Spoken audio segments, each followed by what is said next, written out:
Femi Femo is here. Good morning! We made it to Monday. Yes, we did. Good morning. Good morning. It's been quite a morning for you, hasn't it?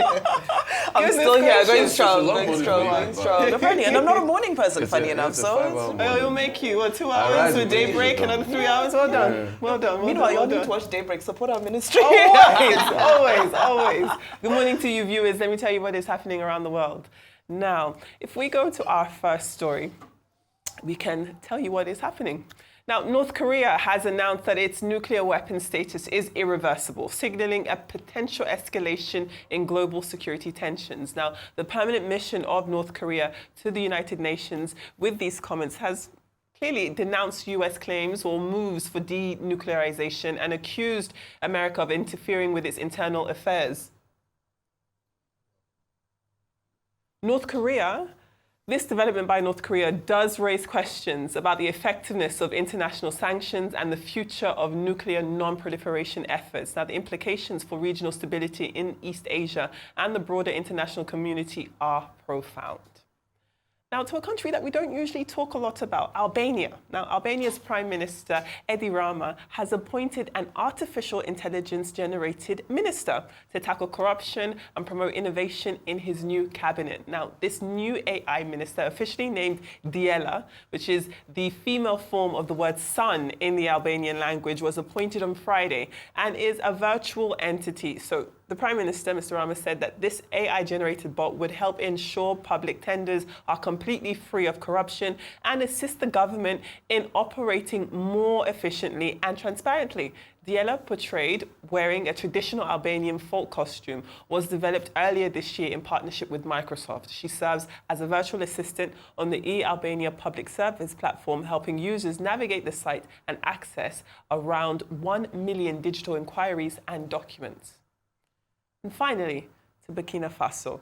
Burkina Faso has announced the abolition of visa fees for all African nationals. Now, this new policy, which started on the 11th of September, aims to enhance intra-African mobility, stimulate tourism, and bolster economic and diplomatic ties across the continent. However, African travelers are still required to submit an online visa application, which will undergo a review process. This more aligns with Burkina Faso's broader Pan-Africanist agenda, emphasizing the strengthening of historical bonds between African nations. Now, Ghana, Rwanda, Kenya have all previously erased travel restrictions to foster regional integration. It also reflects a commitment to enhancing the country's visibility abroad and promoting Burkinabe culture. Let's not forget, Burkina Faso did withdraw from the Economic Community of West African States in January, along with Mali and Niger, forming the Alliance of Sahel States. This new alliance has introduced its own biometric passports, aiming to harmonize travel within the member states. So, I mean,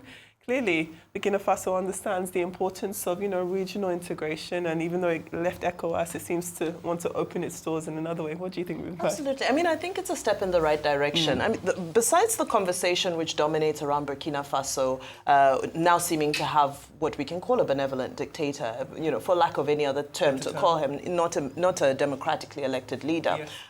But it seems that one side, if you look, because there's two sides of the narrative Yes. with Burkina Faso, but one side of the narrative is extremely positive. They speak about initiatives such as Masofebo, which is what he has done to aim to create 3,000 to 6,000 kilometers of roadworks because he felt that the contractors were cheating the government, so it's now a government-executed project. However, when you go into the history of Burkina Faso, when it was Upper Volta in the 1930s, a lot of the region, just as was done with the rest of African countries, a lot of the country was given off to different countries, to Niger, to Ivory Coast, to Mali. Even present-day Burkina Faso has parts of what they call their original territory within Ivory Coast. And some people are saying that this dispute is what is part of the things that led to the assassination of Thomas Sankara. Anyway, in 1947, a lot of these, shall I say, annexed regions were brought back into Burkina Faso under the king of the Mossi, I believe, Mugunaba Asaba. But it just goes to show you that Burkina Faso has had a consistent journey with Pan-Africanism, yes, and with guys like Thomas Sankara and so forth. There has been a consistent sort of love affair. I think this is a positive development in that, they do need to enhance their trade. So they're saying that this is something that is aimed at implementing the Africa Continental Free Trade Agreement, amongst other things. And one of the other issues, of course, is regional integration. Like you said, they're not trying to isolate themselves as much as they remove themselves from ECOWAS due to ideological differences. They also know that the game that they're playing, trying to ensure independence from France, is going to need regional support. So you can see that there's a method to this. There's the Pan-Africanist ideology, which of course has given birth to the opposite narrative, where people are saying that, oh, you know, this is too radical, this is so forth and so forth, and you see that there's a lot of pushback on Captain Traore.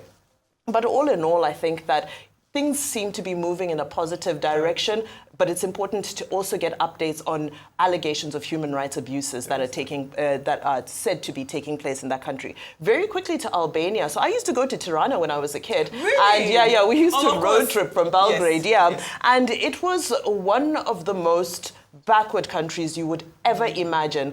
They used to have power cuts. The roads were bad. It was totally dilapidated. So to see 20 years or almost 30 years later that they've evolved to being able to embrace technology for governance tells you a story of a country that's really been intentional about catching up with the rest of the world. Thank you, Mbaye. Okay, so DLI is set to come in to end corruption in Albania. And maybe this might just be the solution to countries that have grappled with corruption, particularly when it comes to the procurement process. Yes. Now, there are some criticisms. Of course, some people will be like, yes, this is the way to go. And the question is AI the way forward when it comes to this fight against corruption? Let's see how the Albania story will turn out. But some of the criticisms, of course, and let me use back home here in Nigeria. Remember the JAM scandal? It was through CBT centers. AI was meant to destroy any kind of, or at least eliminate or reduce significantly corruption and cheating during examinations. But what did we see this year? Unfortunately, as long as there are human beings behind the system, sometimes technology can actually aggravate corruption if it's not well managed. So those are some of the criticisms. Of course, there's also that conversation, and Dr. Bass is not here today to talk about they are coming to take our jobs. We talk about AI as as newscasters and saying that even they're going to be telling the news, and our jobs are threatened here as well. But even seeing ministers, then if we're a country like Nigeria, which state would take claim for that? For federal character, every state produces the minister. Correct. So these are some of the. But even in Albania, it's also a thing as to who's going to take responsibility. Is it going to reflect and represent the people? Governance and administration is not just about getting things right. It's also being able to bring a people together. Agreed. And for a shared, collective acceptance and a collective responsibility of the fact that people will hold you accountable. How do you hold a robot accountable? So that's one of the fine details we'll need to work out. I think it's worth trying, and let's just see how well it will do. But we don't know how well they're going to protect it from the external influence of human beings who are going to be behind robots. AI robots don't work on their own. It is through algorithms and things, and it's human beings. And sometimes they bring the greatest corruption, even more than human beings can. Now, going on to Burkina Faso, I love it. We've often talked about opening up the borders in Africa so that we can trade seamlessly with one another. Burkina Faso is now open, when it comes to agriculture, shea nuts, in terms of their production of shea nuts, mining for gold. So these are opportunities. Then for tourism as well, they have their wildlife. I hope that other African countries, particularly, even let's start with, West Africa already has it with ECOWAS. Yes. Well, other African countries, not just visa. So you still have to apply for a visa, by the way. You will just not pay an online fee. I think that this should be adopted by other countries. And let's even have the conversation around for countries who don't give you visas. Let them refund the visa money so that they don't continue cheating people. But, that was on a lighter note. But very seriously, it's a very welcome development because when we're talking about trade across the African continent, Afrexim has tried to do with the PAP system to ensure that not only do we open up our borders to, visa restrictions being lifted, but also transportation. So that's the next step. It's not just about, if you're going to Burkina Faso from Nigeria, for instance, I don't know if there are direct flights currently there. And that's the same with a lot of African countries. It's not just about visas being easier to get. That's a good step. But also let's make connectivity, whether through rail, road transport, or flying easier so that we're able to do business ourselves. Because what we see around the world now, Africa is Africa's own solution to Africa's own problems. Agreed. After a fashion, migration will be nigh impossible. So we need to fix ourselves so that we can be stronger on the global scene. Thank you, Aaron. You know, Femi, it's a reflection of how deplorable leadership has become that we all sit here this morning and glorifying a stark dictator, which he is. I admired Sankara while he was alive, but Sankara too was also a dictator. He was a dictator, yeah. Came in by Let's crook. call it the way it is. He came in by crook. This man in Burkina Faso, no matter the propaganda he tries to push, it came in by crook. Baron de Montesquieu was not wrong when he wrote about the separation of powers. Alexander Hamilton, in his book, The Federalist Papers, was not wrong when they talk about powers. I hate absolutism when it comes to power disposition. When you put all the powers in one man's hand, that's exactly what is happening in Burkina Faso. He will look good. He will do things to make you feel he cares. But in the end, the power is in his hands. So when you are against him, he will crush you. The same thing out of Hitler and the Nazi party started. It's a strong comparison to make between the two. No, but it's true. A dictator is a dictator. Yes, Adolf Hitler came in because President Heidenberg, things had gone south for the German economy. He came in amidst the zeitgeist of the nation, you know, pandering against what was happening and the fact that there was a global stock market crash as at that point in time and the economy was tough. But it doesn't stop the fact that Hitler was a dictator. And when it was time to plot his own agenda, he plotted it well. So please, he can open up the economy, say free visa, which you still have to apply for anyway, and he has to scrutinize you before he gives you anyway. Yes. So I don't think that's free. So the way they couch it as free, because you apply, they will scrutinize the back end. It makes it easier. So no visa fee. No visa fee. Yeah. But I don't think it's not guaranteed because he will scrutinize it at the back end and everything, and he will still suppress opposition voices. So I don't think that's the way to go. I don't think that's the future of Africa. And it's a sad tale. And the shame is even more on democratic leaders in Africa that have made Africa to slide back into military dictatorship because they have failed. And we should call them out when they have failed. It's because they have collectively failed. So he can sell any propaganda. Now he's bringing in influencers like them with the Maya and Co to come and show that everything is good. Can I ask a question? Can I ask a question? Of course, go ahead. So do you think perhaps this is a reflection that democracy isn't working for the African continent? We No, often I don't explore believe- perhaps another system of government. No, I don't So if believe we're it. seeing benevolent dictators, Dictators. as we also see in Rwanda. Rwanda, So- does it mean that Uganda, does it mean that democracy isn't working for the African continent? I don't believe that it's not working. I believe that those that are practicing it are way too selfish for our liking. And that's why I think what is weighing in Ayo is the accountability thresholds. The fact that there's suppression of free speech, suppression of NGOs, suppression of media across this country, and accountability threshold, and the suppression of accountability institutions. I think that is what has waned over the How do you years. stop a poor man from selling his vote? How do you stop a poor man from selling his vote? Yeah, that's So why it's if you poverty. have accountability agencies, it will bring forward the challenge of accountability, which will lead to empowerment of the poor man itself in the first place. So I think the problem is the fact that we waned the accountability thresholds. Yes. The fact that when you talk here in this country, they will organize 50 other people that are jobless on social media to come and talk against you and say you're stupid for telling them the truth. As for Albania, you raise a very strong point. What Albania should remember is AI is still garbage in, garbage out. They've been doing partnership with Microsoft for years, yes. He's still somebody that will alter the algorithm at the back. So the way people say it like AI has a mind of his own, AI does not have his mind of his own. He's still somebody that will write the algorithm so code. susceptible to human error. That's just it. I think what the Albanian government should have rather done is after the AI sieves off the contract, subject it to a holistic peer review. There should be a system, and that's why it goes back to my argument about institutions.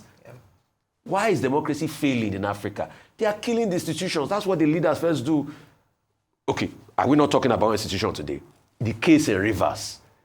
Hearing a state of emergency case. Yes. The Supreme Court didn't hear it. I challenged them last month. and And they didn't hear it. Is that not a case of institutions? Yes. Well, thank you all for your wonderful submissions to the World Brief. Let's take a look at our newspapers today. Now, this state leads with crude and petroleum product imports soaring in the first half of the year. The Dangote refinery, which was definitely Nigeria's hope of ending all fuel imports in the first 6 months of 2025, spanning January to June, imported an estimated 60 million barrels of crude oil from various parts of the world.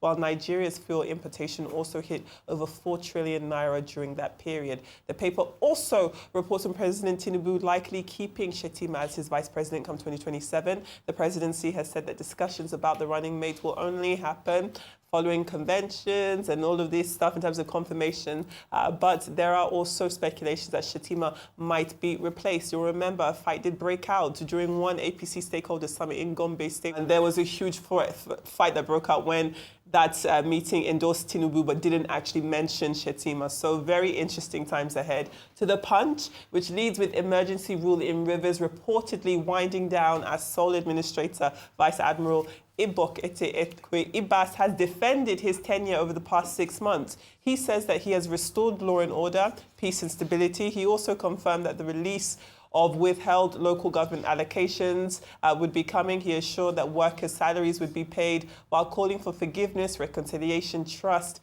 among political actors as well as for all stakeholders in order to put the interests of Rivers people first. Now, emergency rule in Rivers State is due to end on Thursday with the return of elected Governor Siminalayi Fubara. Meanwhile, the Daily Independent reports on multiple groups publicly urging President Tinubu to declare a state of emergency in Zamfara, citing security collapse, governance breakdowns, and illegal mining suspected of fueling criminal activity in the state. Now, some of the groups who have made the call are the Coalition for Democracy and Development, the United Democratic Coalition, and the Northern Citizens Alliance for Justice. The Daily Trust leads with medical experts in Nigeria expressing worry that more people are dying suddenly, often without prior symptoms or warning. However, data is an issue as there's no standardized published data yet on sudden death trends nationally or even by states. It's often unclear in reports whether the deaths are actually medically verified as sudden also. Now, the New Telegraph leads with pro-chancellors demanding an end to university strikes by the Academic Staff Union of Universities, saying that they're severely harming the quality of education, it's disrupting academic calendars, delaying graduations, and harming students' prospects. They also want to enforce no work, no pay, where staff on strike do not get paid for the period they are not working. And in related news, The Guardian, which leads with Nigerian parents struggling with rising school fees. Many private schools have increased fees by between 30 to 50% or more. Some secondary schools in Lagos raised term fees from 1.6 or maybe 1.8 million naira to 2.5 million naira. Now, parents in some public universities report increases of 100 to 200% in fees and other charges. Vimbai, Ayo, our parents at the table. Hope the pockets are deep. Listen, I'm not yet there yet. Use this couple of yours very wisely, Ayo, because what's awaiting are you buying food and diapers and all that? I still buy diapers for my baby. Okay. Yes, I do. The 2 yours years, is double but tax. I'm now on the school's neck to start potty training because I'm like, we can't be doing this double wahala now. We can't be. But you know, on a very serious, this is a very important conversation, and I think we highlighted it. There was a conversation we had in our WhatsApp group where I was saying it's interesting to see in the United States with the tariffs. What's happening is the prices of things were actually supposed to skyrocket a lot more than we've seen. But you're seeing companies that operate in America consider the consumer to say, this will be too much for us to pass on to the consumer. So they're taking the hit as companies. Whereas here in our very own, we see any opportunity to say 50%. I mean, how do you left school in June? And now 50%, there's no 50% inflation between June and September. How can you, but anyway, pray for us. pray for us because it's not easy. Happy school resumption day to all parents. I know that once we say that, they heave a sigh like, man, I think this is more than ever to preach to children to honor your father and your mother because it's not easy at all. However, let me link the two stories, even though there's no empirical proof, but I do think somehow if we had the data, as Daily Trust had called, we might see some links there in terms of sudden rise in deaths, a rise in sudden deaths. Yes. A heart disease is called the silent killer. And when you talk about this, the rate of stress on human beings, on people, men and women in Nigeria, you can understand why a lot of people, might have high blood pressure. I don't know what the highest killer is, but it's usually heart disease because it's called the silent killer. But we can understand why people are stressed at this point. Nigeria is hard. That's just the truth. Now, I can't argue for the schools to say that it's prevailing economic realities, but we also know the frivolous things that show up on the list of items to pay for. I saw one list, they said logistics. I said logistics, not school bus, logistics for what? Christmas parties, school books that they will not use again. You know, that's why the states that banned it, I mentioned that I was quite happy that they were regulating these things. Yeah. It's a burden on parents. They have to pay higher transportation costs. They have to pay higher for food. They have to pay. So why do we so it's not just the government. Thank you for pointing that out, that some of the companies choose to absorb the cost. I'm not saying it's practical in all in situations, but it's not just the government that is the cause of this. It's also man's inhumanity to man. The selfishness and this thought of grab, which can also go back to the theory of scarcity